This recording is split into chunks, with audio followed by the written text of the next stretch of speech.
Hi friends, எல்லாரும் நல்லா இருக்கீங்களா? இன்னைக்கு வீடியோல ரோஸ் இன்ஃப்யூஸ்ட் ஆயில் எப்படி செய்யறதுன்னு பார்க்க போறோம். ரோஸ் ஆயிலும் ரோஸ் இன்ஃப்யூஸ்ட் ஆயிலும் ரெண்டுமே ஒரே மாதிரியே தான். ரோஸ் ஆயில் செய்யறதுக்கு பாத்தீங்க அப்படின்னா ரொம்ப நிறைய ரோஸ் பெட்டல்ஸ் வேணும்.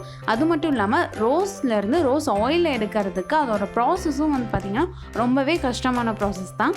நம்ம எவ்வளோ நிறைய பெட்டல்ஸ் வச்சு செஞ்சாலும் நமக்கு கிடைக்கிறது பாத்தீங்க அப்படின்னா ரொம்ப கம்மியான ஆயில் தான் கிடைக்கும்.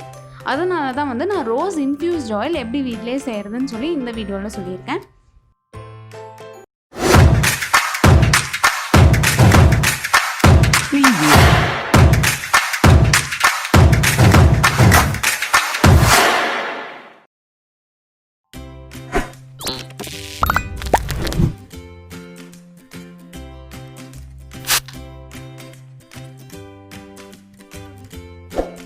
வீடியோவை ஸ்கிப் பண்ணாமல் கடைசி வரைக்கும் பாருங்கள்.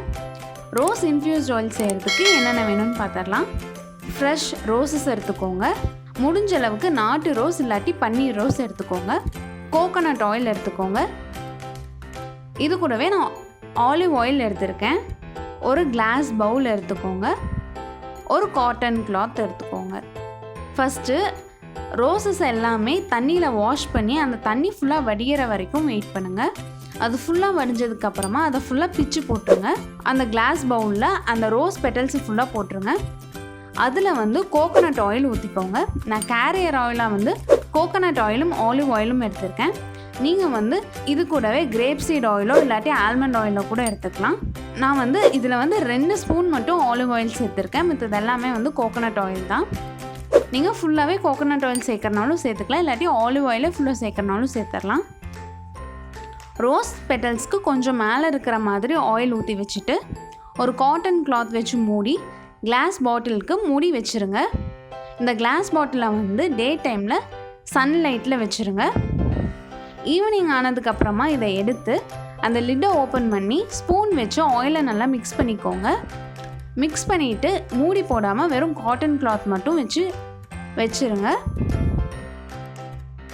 டே டைமில் சன்லைட்லேயும் நைட்டில் மூடி போடாமல் வெறும் காட்டன் கிளாத் மட்டும் போட்டு 1 வீக் வச்சுருங்க.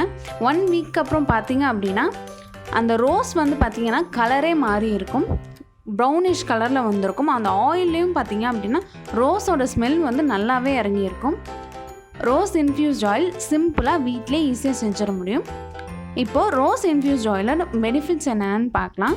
ரோஸ் இன்ஃப்யூஸ்ட் ஆயில் நம்ம ஹேருக்கும் ஸ்கின்னுக்கும் ரொம்பவே நல்லது. நீங்கள் ஹேருக்கு அப்ளை பண்ணுறீங்க அப்படின்னா ரோஸ் ஆயில் அப்ளை பண்ணிவிட்டு நல்லா மசாஜ் பண்ணி விட்டுட்டு ஹேர் வாஷ் பண்ணிக்கோங்க. ஹேர் ரொம்ப ஃப்ரிஸியாக இருந்துச்சு அப்படின்னா அது நல்லா ஸ்மூத்தாகவும் சில்கியாகவும் ஆயிரும். ஹேருக்கு நல்ல கண்டிஷ்னராகவும் இருக்கும் ரோஸ் இன்ஃப்யூஸ்ட் ஆயில். அது மட்டும் இல்லாமல் ஸ்கின்னுக்கு யூஸ் பண்ணுறீங்க அப்படின்னா நீங்கள் டே டைம் நைட் டைம் 2 டைமுமே இந்த ரோஸ் ஆயிலை யூஸ் பண்ணிக்கலாம். ஃபேஸ்க்கு மட்டும் இல்லாமல் நெக்குக்கு ஹேண்டுக்குன்னு எல்லாத்துக்குமே யூஸ் பண்ணிக்கலாம். இந்த ஆயில் பிம்பிள்ஸ் வராமல் பார்த்துக்கும். அது மட்டும் இல்லாமல் நமக்கு பிக்மெண்டேஷன் எங்கே இருந்தாலும் அதை அப்படியே ரிமூவ் பண்ணிடும். நீங்கள் வீட்டிலே க்ரீம் செய்கிறீங்க அப்படின்னா அந்த க்ரீமில் கூட இந்த ரோஸ் ஆயிலை ஆட் பண்ணிக்கலாம். லோஷன்ஸ் இந்த மாதிரி என்ன செஞ்சாலுமே ரோஸ் ஆயில் ஆட் பண்ணிட்டீங்க அப்படின்னா அது நல்லா ஹீல் பண்ணி தரும் ஸ்கின்னை. இந்த மாதிரி ரோஸ் இன்ஃப்யூஸ்ட் ஆயிலை வீட்டில் செஞ்சு அதோட பெனிஃபிட்ஸையும் யூட்டிலைஸ் பண்ணி பாருங்கள். இதோட ரிசல்ட்ஸை கண்டிப்பாக கமெண்ட்டில் மென்ஷன் பண்ணுங்கள். பக்கத்தில் இருக்கிற பெல் ஐக்கானையும் கிளிக் பண்ணிக்கோங்க. அப்போ தான் எங்கள் அப்டேட்ஸ் உங்களுக்கு ரெகுலராக வரும். இன்ஸ்டாகிராம், ஃபேஸ்புக் பேஜையும் ஃபாலோ பண்ணிக்கோங்க. தேங்க்ஸ் ஃபார் வாட்சிங்.